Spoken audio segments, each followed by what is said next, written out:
আমরা এক অস্থির জেনারেশন তৈরি করছি।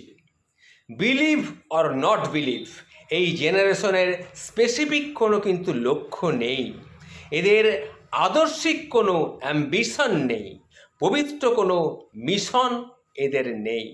এরা বই পড়ে না, নিউজ পেপার পড়ে না, আউটডোর খেলাধুলায় এদের প্রচণ্ড অনীহা। এরা রৌদ্রে হাঁটতে পছন্দ করে না, বৃষ্টিতে ভিজতে চায় না, কাদামাটি ঘাস লতাপাতায় এদের অ্যালার্জি।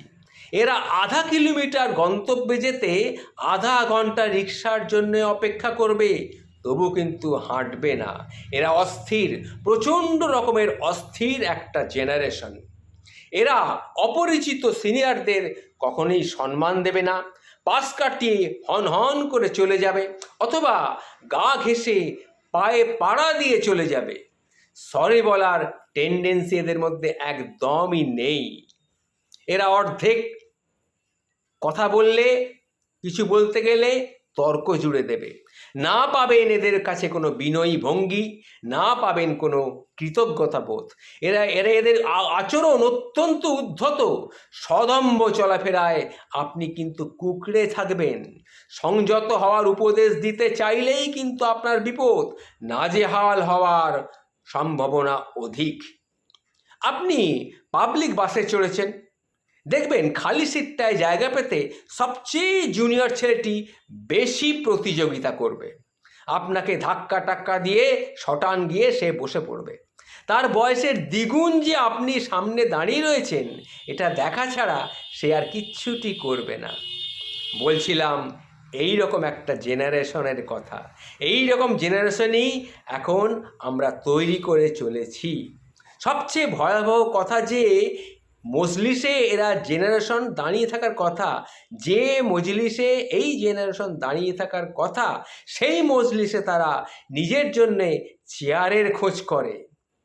সেখানে চুপ করে বসে থাকার কথা, সেখানে সে কিন্তু পৌঁছে গিয়েই জ্ঞান দিতে চেষ্টা করে। সারা রাত ধরে অনলাইনে থাকে, সারা সকাল তারা ঘুমায়।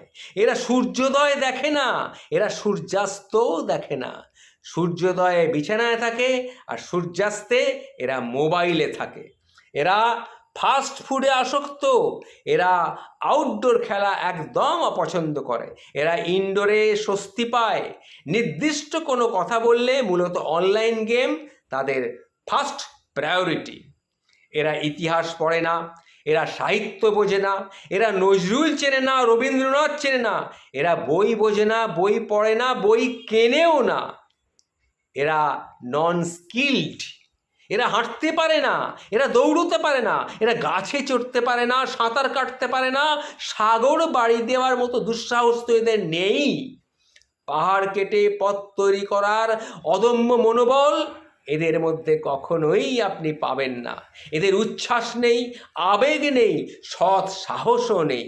এদের একটাই স্কিল, স্মার্টফোন দ্রুত স্ক্রল করতে পারা, এটাই এদের একমাত্র স্কিল। এদের না আছে মূল্যবোধ, এদের না আছে শ্রদ্ধাবোধ, এদের না আছে শৃঙ্খলাবোধ।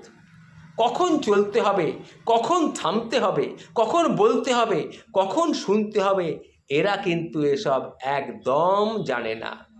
এরা বোঝে না কোনো সিনিয়রিটি, এরা বোঝে না কোনো জুনিয়রিটি।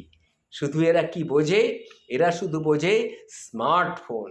কিভাবে স্মার্টফোনকে ব্যবহার করতে হবে, কিভাবে বিভিন্ন জায়গায় মেসেজ করতে হবে, কিভাবে স্মার্টফোনের বিভিন্ন জিনিস, বিভিন্ন রকমের পদার্থ স্মার্টফোনকে কীভাবে এদের গ্রাস করেছে সেটা দেখুন। এদের একটাই স্কিল, স্মার্টফোন দ্রুত কি করে স্ক্রল করা যায়, এইটাই শুধু স্কিল। সেই জেনারেশনে কিন্তু আমরা এখন তৈরি করে চলেছি, এটা মনে রাখবেন।